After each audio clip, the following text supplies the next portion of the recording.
علماء، پیروں فقیروں نے، اور یہ بتایا گیا کہ آپ جو مرضی کریں. اچھا، یہ بہشتی دروازہ جو ہے نا، آپ چوری کرے، زنا کرے، بچوں کے ساتھ جو مرضی کرے، بچیوں کے ساتھ جو مرضی کرے، رشوت لے، جو مرضی کرے، ان کا کہنا ہے جی کہ اس دروازے سے آپ گزر گئے تو آپ کے گناہ جو ہے معاف، آپ سیدھے جنت میں جائیں گے اور کوئی کام نہیں. فرشتوں کو، کیونکہ انہوں نے آپ کا پھر حساب نہیں لینا. علماء نے ان کے ذہن میں یہ ڈالا ہوا ہے.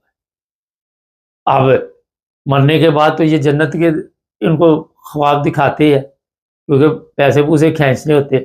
ایک چیز ذہن میں رکھیں، جب بھی کسی نے کسی کے سے کسی طریقے سے پیسے کھینچے نا، تو اس کو پہلے دوزخ کا ایک ایسا نظارہ عذاب کا انہوں نے چیک کرانا ہے باتوں باتوں میں، کہ جو اگلا بندہ ہوگا اس کا دل پگھلے گا، اس کا دل یہی ہوگا پتہ نہیں باقی سارے بھاگ جائیں گے، مجھے جہنم میں جانا پڑے گا. تو اس جہنم نے پھر آپ کی جیبیں ہلکی کرنی ہے.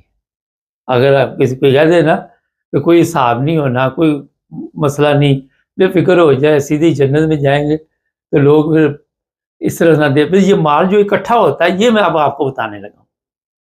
یہ مال جاتا ہے بڑے بڑے لوگوں کے پاس، اس کے حصے ہوتے ہیں، اس پہ پھر جن لوگوں کا قبضہ ہے مال پہ، وہ عیاشی کرتے ہیں. وہ وہاں پہ ایسی عیاشی کرتے ہیں جو سب غیر اسلامی ہوتی ہے، ان کا اسلام سے کوئی تعلق نہیں ہوتا. اکثر ان میں ایسے آپ کو ملیں گے جو زانی، شرابی، اس طرح کے لوگ ملیں گے. اب اگر یہاں پہ چلیں جی، فرض کریں ایک منٹ کے لیے مان لیتے ہیں کہ جی یہ پیسہ غریبوں میں تقسیم ہوتا ہے. میں آج ہی دیکھ رہا تھا، روزانہ اتنی میرے نظر سے خبریں گزرتی ہیں کہ وہ بجلی کا بل نہیں دے سکے، لڑکے نے اور بہنوں نے خودکشی کر لی. 40,000 روپے باپ جیل میں ڈالا ہوا جی، اس نے جی 7 سالوں سے بجلی چوری کی ہے.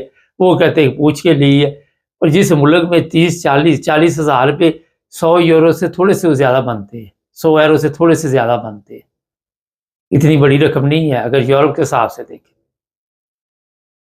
ہر جگہ پہ وہاں پہ غربت اور افلاس کی آپ کو فیملی میں جو حالات ہیں وہ نظر آتی ہیں، داستانیں. اور وہاں پہ آپ لوگوں کو بتا رہے ہیں کہ یہ دروازے سے گزرنے کے بعد آپ بہشت میں چل جائیں گے. گھر کا بل وہ دے نہیں سکتے، دروازے میں سے گزریں گے، جو جیب میں ہوگا وہ بھی ادھر ڈال دیں. یہ لوٹ مار کا ایک نیا طریقہ ہے. اگر میرے سے پوچھے، سعودی عرب لے لیتے فرض کریں، وہاں پہ آپ کو کوئی دربار نظر نہیں آتے، کوئی مزار نظر نہیں آتے. وہاں پہ جو قبریں ہیں، جس طرح سادہ قبریں بنی ہوئی ہیں، اصل میں وہی اسلام ہے. وہاں آپ دیکھ لیں مختلف لوگ جاتے ہیں یہاں پاکستان سے، پوری دنیا میں سے بھی، عمرہ کے لیے، حج کے لیے، زیارت کے لیے. آپ کو کوئی ایسی چیز نظر نہیں آئے گی. ہمارے وہاں پہ میں نے آج ہی کسی سے بات کی، کہتے پاک پتن ہم لوگ گئے اور جوتا کہیں اتارنا پڑا. پھر وہ جس نے جوتا سنبھالنا اس نے بھی مال کھینچنا ہے، ٹوکن دینا ہے، پھر کافی چلنا پڑا. پھر جا کے میں نے کہا اتنی کون سی پریشانی بنی ہوئی تھی کہ اتنی تکلیف آپ کو اٹھانے کی ضرورت تھی.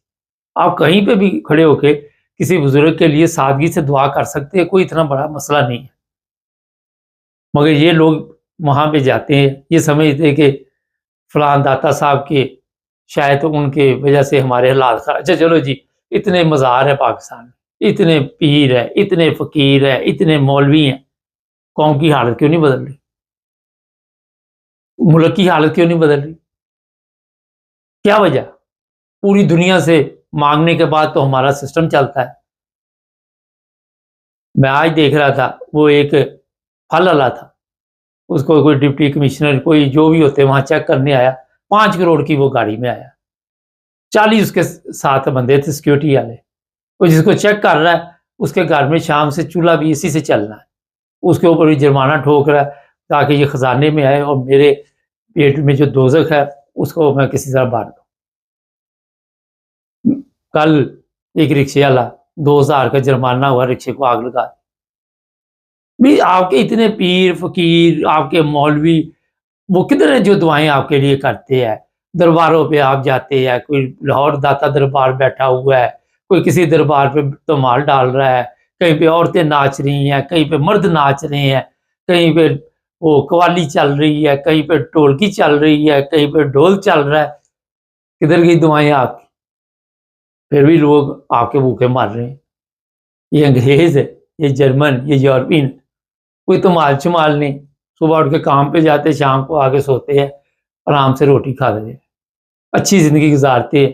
ہر بندے نے گاڑی بھی رکھی ہوئی ہے، ہر بندہ نے اچھا لباس بھی پہنا ہوا ہے، اچھی خوراک بھی ہے. ان کے پاس کوئی مزار نہیں، نہ ان کے پاس کوئی بشتی دروازہ ہے، کوئی ایسی چیز نہیں. لوگوں کو تکلیف کم دیتے ہیں، لوگوں کو سڑکوں پہ مارنا نہیں شروع کر دیتے. کوئی واقعات ہوں تو قوانین حرکت میں آتے ہیں، عدالتیں ہیں وہ انصاف دیتی لوگوں کو. ہمارے بشتی دروازے عدالتوں میں بڑے بڑے، کیا میں آپ کہوں، وہاں پہ بھیڑیے بیٹھے ہوئے، ہر ادارے میں بھیڑیا بیٹھا ہوا ہے.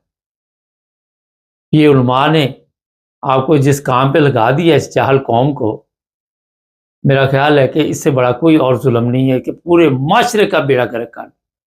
آج ہی میں دیکھ رہا تھا سکول جو سرکاری ہیں، 18 لاکھ طالب علم، نام ہی نہیں اس میں، وہ گورنمنٹ سے خرچہ لے کے لوگ وہ پتہ نہیں وہ اسکولوں والے کھا رہے ہیں. تعلیم کی طرف تو جانا ہی نہیں نا. 18 لاکھ. اور وہ بتا رہے تھے کہ اس سال جو بجٹ ہے اس کا زیادہ حصہ پھر پتہ نہیں ادھر ہی رکھا تاکہ وہ یہ جو لوگ ہیں جن کا نام ہی نہیں ہے، رجسٹرڈ ہی نہیں ہے. میں 2 دن پہلے ایک دیکھ رہا تھا، پتہ نہیں کس چیز کا، کہتا بل آ گیا، کہتا وہ تو میرے گھر میں ہے ہی نہیں، تو مجھے 50,000 کا بل بھیج دیا. یہ حالت اس ملک کی ہو چکی اور یہ بشتی دروازوں سے گزرتے پھر رہے. امال ٹھیک نہیں کیے، امال بیڑا گرک کر دیا قوم کا. تو اس طرح بھی کوئی جنت ملتی ہے مجھے بتائیں؟ اگر آپ کی دنیا میں جہنم بن چکی ہے زندگی، اور ملک دنیا میں جہنم بن چکا ہے، تو اس کے بعد ان دروازوں سے گزر کے کون سی جنت ڈھونڈ رہی؟ یہ شرک ہے. میں آپ کو بتاؤں، ہر چیز معاف ہو جائے گی، یہ شرک نہیں معاف ہوگا. یہ درباروں پہ آپ جاتے ہیں، قبروں پہ جانا منع نہیں ہے، صرف دعا کریں ان کے لیے، ان کی مغفرت کی دعا کریں، بس فنش. وہاں پہ کوئی پیسے پوسے یہ وہ آپ نے کبھی پتا کیا یہ پیسے کدھر جاتے ہیں؟ غریب کو تو اتنی عقل ہی نہیں. تو یہ جو کچھ وہاں پہ ہو رہا ہے، میرا خیال ہے کہ اتنا بڑا ظلم اسلام کے اوپر ہے جس کا آپ تصور بھی نہیں کر سکتے. انسانیت کے اوپر یہ ظلم ہے. ان کی اخلاقی حالت دیکھے، جنت میں جانے کے چکر میں ایک دوسرے کو دھکے دے رہے ہیں، پولیس والے جوتے مار رہے ہیں، ڈنڈے مار رہے ہیں. یار کیا آپ لوگوں نے مذہب کو بنا دیا. کیا یہ مذہب ہے؟ کہیں قرآن میں دیکھے جا کے کسی اس طرح کی چیز کا ذکر ہے؟ کہیں سے نہیں آپ کو ملے گا، کسی حدیث سے نہیں ملے گا. ان علماء نے ایسا یہ جو مفتی یا یہ جو پیر فقیر، انہوں نے ایسا قوم کا رگڑا نکالا ہے کہ یہ قوم بدبختی سے باہر نکل ہی نہیں پا سکتی. میں نے کہا تھوڑی سی توجہ دلا دیتے آپ کو، لیکن میں آپ کو بتاؤں کہ اس دروازے سے گزرے، اس دروازے سے گزرے، صاحب جو آپ کے اعمال ہیں انہی کا آپ کو دینا پڑے گا، مجھے بھی دینا پڑے گا، سب کو دینا پڑے گا. چینل کو سبسکرائب کر لے، جڑے رہے ہمارے ساتھ تاکہ اور بھی پروگرام دیکھتے ہیں.